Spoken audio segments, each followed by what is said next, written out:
Welcome to Get Moving TV. I'm Dr. Chris Landon and I serve as your host. Here in Ventura County, again, we just have these incredible resources, people just hidden away. I was fortunate enough to meet up with Steve Neill, who's our first guest here, via Leonard Nimoy interviewing me, and then a couple years later when I was given the opportunity to donate to his son's making a fanboy film. And gosh, for $5 you could get an LLAP button, Live Long and Prosper, and for $250 family photographs, and for $1,500 you could get your ears molded by the guy who, oh my God, you've got enough Leonard Nimoy DNA left in the mold there, but you had to go where he was, which was exotic Ventura, California. So, Steve, welcome to Get Moving TV. This is your second appearance, I guess. Well, thank you, Chris. Yeah, actually, I think it's my third, but we can't get rid of you. Counting. No, well, I'm only a few minutes away from here. Well, the other is we've just completed a project, so right, we did. It's been in all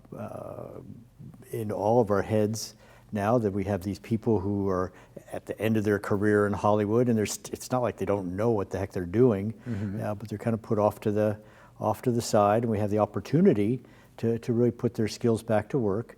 And what was the first movie there? And then we can talk a little bit about the first film. Well, the first film that we made with that group, with Paul Gentry. Oh, with that group, yeah, that was called But Something Is There. And that's on Vimeo, so we'll run that. Yeah, that is absolutely on Vimeo. It was on YouTube for quite a while, got almost 1 million views, but there was some copyright infringement, according to their bots, right. which we could never solve because everything was PD, so we pulled it down, and I got my own account on Vimeo, which I pay for, so I don't have those difficulties, and I put it there. So it continues to be watched. And it's a predecessor to this, now the second episode, which is, what is the title of the second episode, and did you wake up from a dream or something? What happened there? It's called The Dream Time. Well, of course, the first film was called But Something Is There. The reason it's called that is because there's really, when it comes to the paranormal, nobody knows exactly what they're dealing with. Nobody has all the goods on that. But we know that it's real, we know that it's measurable, and we know that these things happen to people, and we have lots of witnesses and lots of evidence, despite what the scientific community tries to say. But we don't, those of us who are serious about the subject matter, we don't claim to have all the answers, but something is there. And so that's how the title came to be. And so people have been writing to me and saying, when are you going to do another one? And another, because they really liked it. And particularly the people that liked it were the people who have experiences with things they can't explain, but are that remain hidden. They don't even talk to their own spouses about it, or their family. Very rarely do they, and very rarely do they go public. You see plenty of people go public and talk about the stuff, and they're very questionable at best. But these are the real people, and they write to me and they tell me how much the film made them feel better about themselves, that they didn't feel alone with this stuff. And so I thought, well, maybe it's time. It's been 3 years, right? So do another one.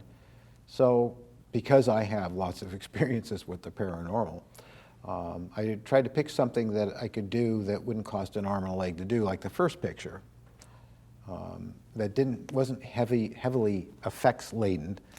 And so what do? I shoot a film that the very beginning of is live action in a live action location, and all the rest of it is, of course, staged with green screen, and I'm sitting there day in and day out compositing backgrounds. But it's great. It didn't cost as much. And it's based on I have very powerful dreams. I mean, dreams that make complete sense, that I can smell, taste, feel, be cold in, can touch things. I can look in a mirror and see myself. It's another reality, for lack of a better description. In one of these particular cases, I came to sitting in this very strange location with very odd people walking by, and I heard somebody grumbling and sitting next to me, and I looked over and there's Adolf Hitler. It was just something you don't forget. you know, dream or not, you don't forget a dream like that if it was a dream. Parallel universes are inhabited by somebody. Well, there's a lot of data now to suggest scientifically that that parallel universes, multi-universes are possible. Thank you, quantum physics, which was laughed at back in the 80s and now is taken very seriously, but I digress. I decided to make this film about that experience because it was remarkable that Hitler had remorse and that he was trying to warn me about things that were going to happen to the earth if we didn't pursue a different path than we're doing currently, which is, I think, self-evident to any intelligent person that we've put this environment in very, very, very, very dangerous situation, dangerous to us. Mother Nature will recover fine.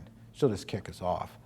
And so, so the film's kind of about that, in a nutshell.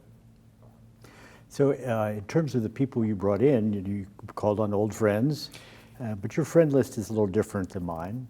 Yeah, well, because I worked in Hollywood all those years, so I pulled I know you borrowed some equipment from Paul Gentry. Has he done anything in the movies at all? Paul? Oh God, he's worked on so many things, I can't even list them all. Total Recall, Fifth Element, I mean that... I think so. Yeah, I just, you know, it's funny about me. I have so many friends that, well, like Steve Neill, for instance. You know, we've been friends for years. We started in the business together. She's got 4 Academy Awards. I couldn't tell you all the pictures she's worked on because Beetlejuice and Johnny Depp movies and things. But, you know, I sort of slip on the titles because most of the films people work on, I'm really not interested in, so it doesn't really stay here. Now, if they worked on Planet of the Apes or 2001, I would never forget that, or Star Trek, as I did. So, but Paul, who were some of the others? So we had Tammy Klein. We had Tammy Klein, and she does a lot of acting. She's also a visual effects whiz. Works at Asylum with Glenn Campbell, and then she also is a very good actress. Yes. And she's very skilled in the film business, even as a director on B Pictures, of which they're making one right now called Planet Dune. So, got to take a break from Sharknado every now and again. Yeah. Well, they even got me to work on that for a while. Then we have Steve Altman, who I've known for years, who played Mark this time, the original actor in the first film. Probably wouldn't have wanted to do it again, and I just thought it would be great to have Steve do the part. He's an excellent actor, he's an excellent performer, he's a very creative artist, and he's multi-talented and very good with music, and so I thought it would really be great to have Steve. And then we have Rob Wolford, who played the grandfather, the G-Man, and several other characters. He sort of did a Peter Sellers type thing in the first film. We had him in all different makeups, playing all these different characters. And in this one, he plays Hitler. And he did a great job. And again, he was put in a lot of makeup. Well, that you did prosthetics. I did prosthetics, Hitler's nose, and yeah, he was really transformed. Yeah, he was. And I remember when we first did the first test makeup on him. You know, I've been doing this stuff for a long, long time, and I've done a lot of, you know, everything from old age to character makeups and lots of monsters, Spock's ears. None of it ever disturbed me. But when he was done and he went into character and wouldn't break character and kept staring at me, it made me uncomfortable. It's the first time I've ever did something like that made me uncomfortable. So. It was an interesting experience. I have a picture of him shaking his fist at me as Hitler, and you could definitely feel the power and the glory. He's a very fine actor, and I'm sure we're going to do a third one, and it's already in the works. And I don't know if you remember Walter, who was on the set. He came down from Bakersfield. I saw a short film that he did just on his own with his friends, and his performance was amazing. And I said, okay, we got to grab this guy. Because I love, you know, working with unknowns, you know, mostly unknown actors, and they're just amazing. And it's like they don't even know they're really good and until you see them. Go, that's amazing. So I'm considering having him in it and Rob back in, and of course David Alan Graff too, who's worked in Hollywood for years doing bit parts and character actor work, and he was in our film too. And this is the second time he's been in one of her films, and he was phenomenal, really good. His performance was I was saying to Steve just a little while ago that sitting in the edit bay and watching the performances without any sound effects, without any score, it just carried. I mean, you didn't need it particularly. And so by just adding a little bit of score, a little bit of ambience, a little bit of effects, it's really going to enhance it, but it's really not needed. The performances were strong enough that you could get the emotion from their performances. So I'm very pleased. Well, personally, of course, I feel that it is an important message. You're certainly throwing Hitler in there makes it immediately controversial. And where Hitler goes and as his physiognomy changes, yes. It's fascinating. So I've entered it in our little film festivals because it's a documentary film under 40 minutes. If we win a silver or gold at a couple of those festivals and Academy Awards, here we come. So, I just want people to see it. Exactly. And get something out of it. That's why we do art. We do art first to please ourselves. You really don't think about anybody else or how commercial or successful this is going to be. It's film. It's not movie making. It's filmmaking. So it's art on film. And then if people enjoy it, and you always have an audience, that's so much the better. So it's great to experience that with an audience and have them enjoy it. Or sometimes they boo, you know, and in some cases that can be a compliment depending on who your audience is. So. Well, Steve, thank you so much for breaking away from the studio and joining welcome. us. Anything to help Face. Anything to help Vase. You hear that, Ventura? Steve's studio is here. It's can be open from 1 to 5. Steve Neill Gallery. So Ventura, we'll be right back. But yeah, support Vase. Welcome back. I'm still Dr. Chris Landon after that little break, and I'm so lucky to be here with Steve Altman. You just heard from Steve Neill about the incredible quality of actor, and we're going to talk a little bit about Steve and how he got here, where he's going, and hopefully give you some good career guidance of what not to know, of what to do in your life there. So welcome. You take this very well. Thank you. So we're just starting to talk about how you got to California and where you started in life, and then we'll take that journey through your life there. Okay. So where were you born? We'll just start there. It was a dark and stormy night, I know. Well, it was. No, I don't know what it was. It was. I was in her womb. My mom. I was Dayton, Ohio.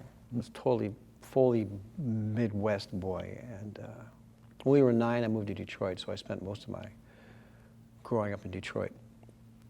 It must have been interesting. I'll tell you, it was. No gangs, no guns, just a normal life in Detroit. No. It was. We lived in sort of a mixed neighborhood. Mm-hmm. I never understood prejudice at all until I left home, and then just everywhere. It was just kids were kids. You know, you didn't see color, you didn't see anything, and whatever brought to your attention. So it was just like life, you know. But you get out in the world, and it's a lot different. People need to stand on somebody else to feel taller. Oh my God, I love that. That's great. So, okay, you're in Detroit, and you're graduating from high school. What happens after? Everybody's, we just had our high school graduations. They're going, I don't know, go to Disneyland for a day. Now what do I do? So, there's no Disneyland in Detroit. You can go to the car factory. But I was anxious to leave, so I hitchhiked. This is probably the last possible time you could hitchhike. Pre-Manson. Before people killing you, yes. Yeah. And it was actually post-Manson, not that much longer though. Anyway, came out to LA. I knew somebody who lived there, and I was hanging out, and then I auditioned for the dating game. Nice. And I got on the dating game, and I won. So, back home in Detroit, it's like, Steve, hit the big time. And that was a trip. And then everything's been downhill after that. Yeah, I would say. Of course. No, so I went back to Michigan and I did some schooling, and then I went to New York and studied with Stella Adler, who, at the time, I just thought she was this blonde teacher. And then years later, this buddy of mine who had done hair. He goes, remember what Stella Adler's class? I went, Stella Adler? What are you talking about? The class we were in. I went, that blonde woman? That was, that's how totally out of it I was. Well, what kind of schooling? Just in terms of It was like, it's not unlike. drama school? Or Yes, it was an acting English? school. Okay. Because Stella Adler, Uta Hagen, Lee Strasberg, they were all doing the same kind of thing in the 50s, 60s, 70s, 80s. So the same kind of thing is More, method method acting? It's, Method method acting, is always, it's like, I remember thinking, oh, you're going to dig down for the memory of that? And you say, well, I'm going to start a school that teaches you how to memorize your lines. It just seems that's how you do it anyway. I mean, you just become this thing. So I ended up. it's a dating game. Stella Adler. Okay, we got a star here. Yes, dating game. I ended up signing with Motown Records a long time ago. And I had written a song with a buddy of mine, and I got to Jose Feliciano. Here's the weird, this is a weird thing. This is a really crazy thing, is I'm from Detroit. I write this song, it gets to Jose Feliciano. So I meet Jose, and I'm hanging out with these guys, and it was surreal. And then they recorded the song, and it's on an album. You can find that. I saw Jose Feliciano play, and he would run onto the stage. You go, he's blind. How is he doing that? But there's this black string, of course, he's Right. following in. And He's so funny. He's a really funny guy. very He's a really funny guy. So that happened, and the night that I recorded that demo, because this manager guy said, we got to get a demo of that. We got to. So I booked this cool little studio that Billy Joel used to record in the Valley, and of course I'm walking up and down the halls, and there's a grand piano, and I'm going, Billy Joel played this piano, and I'm playing the piano. there's some DNA left on there somewhere. I'm Yeah. sure there was. And so it was just going to be a vocal and a piano, nothing fancy, just to get the song out. So as soon as we go, I go, let me do it a couple times. So we do it a couple times. And I go, I'm ready to go. So, okay, here we go, take one. So I do the song. And you go, do it again. I go, do it again. I go, well, give me two more. So I did two more songs. You go, do it again. I went, okay. 15 times. They made me do it 15 times. Now I'm thinking I suck. So I walk into the booth and I go, how's it sound? And they all turn to me and they say, John Lennon was just killed in New York. And I'm like, come on, how does it sound?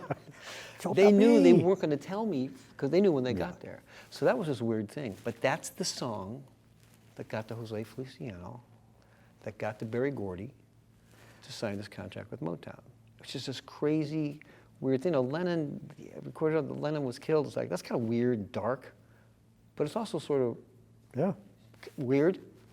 Yeah, just you had to weird. pass the spirit to somebody. Yeah. And then Motown, I'm from Detroit. It's just the odds, it was like stars lining up. It just felt really, really good.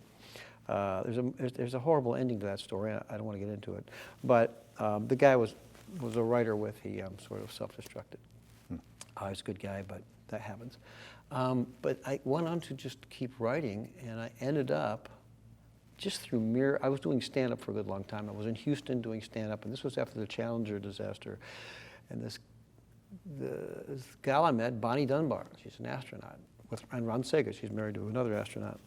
And we really hit it off. And so the next year I'm there, and she goes, well, you know, Steve, I'm going up in 3 years if you really want to, because I said, oh, I've always wanted to put some stuff up in space. And she goes, well, I'm going up on the first one in 2 years, and so anything you have. I'm like, oh, okay, yeah. I'm like, yeah, it's going to happen.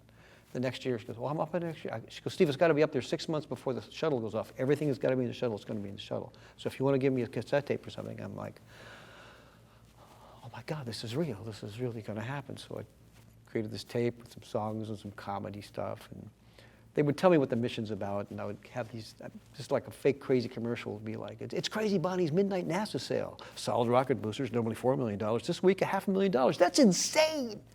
So just stuff like that, and songs, and she took it up there, and she listened to it, they passed it around, and I ended up doing like 3 more like that, which was just, to this day, I'd forgotten about it, kinda, because you're not supposed to talk about it. Can't really tell people about it. I would do morning shows when I was doing comedy, and they'd ask me these questions, and I wasn't allowed to talk about it.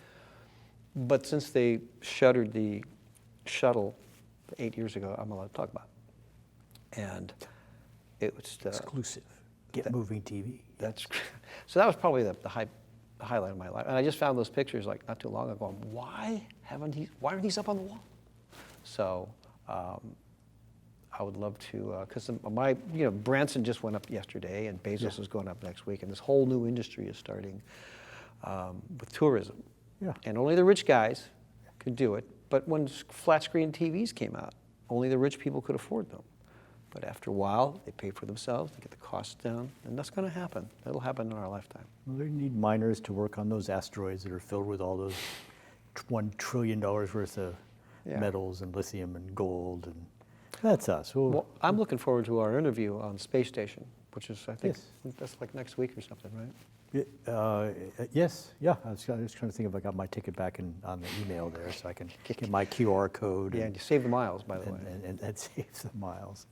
So now in all this dating game, comedy, songwriting, intergalactic stardom, we just had Steve Neill on talking about the movie. Yeah. And so Steve's a funny guy.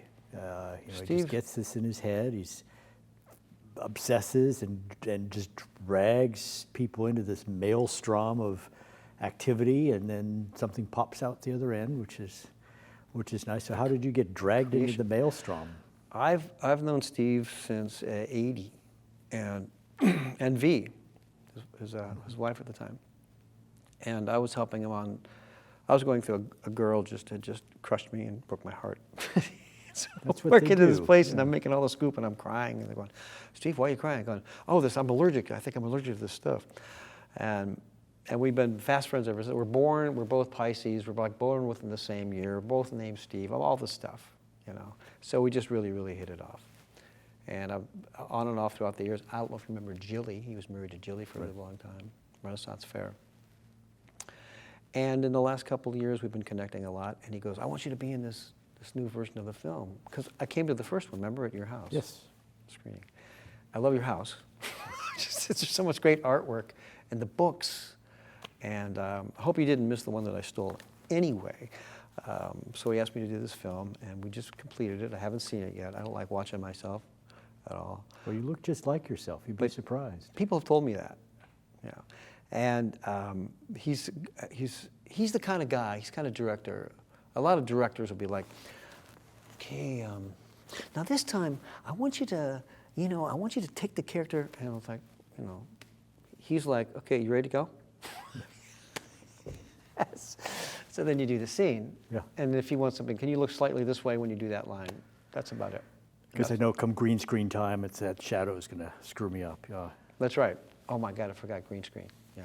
And then you work with Rob, playing off of him. How was that? I'll tell you what, what a great guy, for one thing, Rob Wolfer. He's fantastic. And we've been rehearsing like for a couple of weeks.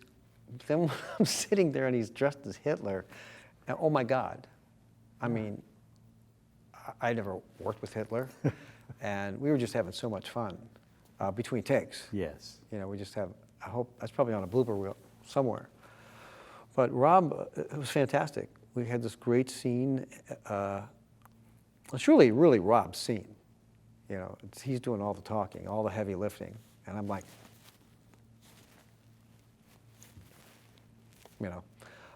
We can switch chairs if you want.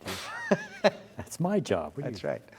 But it was a trip. I loved Rob. I loved everybody, having Mary, Steve's wife, and the whole crew, everybody there. It was great. Tammy. Yes. It's part of it. She's fantastic. Yes. That's all I can tell you about it. Yeah. Yeah. Well, I'll let you know, Tammy has reached her own level, whatever. So just being in B movie after B movie after B movie after B movie. Mm-hmm. Oh yeah, and I used to rebuild jet engines for the. Oh, of course you did.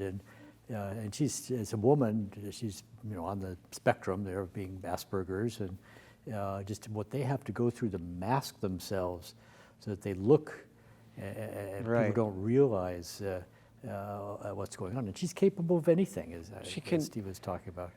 You find somebody that says, "Yeah, I fix jet engines," and I act on the side. It's like, do you have Asperger's? Because who else can go from one extreme to the other like that? It's all good. So Yeah. where do you see yourself going now? So you're just beginning your career, you're going to head back to the dating game and start Yes. again, or? No, I kind of dropped out of life for a good long time. Took care of my mom, and then she passed, and then a lot of weird things. I have a musical. I wrote a musical version of The Time Machine, and put that up at the Hollywood Fringe Festival, and that did really well. And now there's in talks. We'll see what's going to happen with regard to Broadway. Broadway's crazy. And I just shot a film.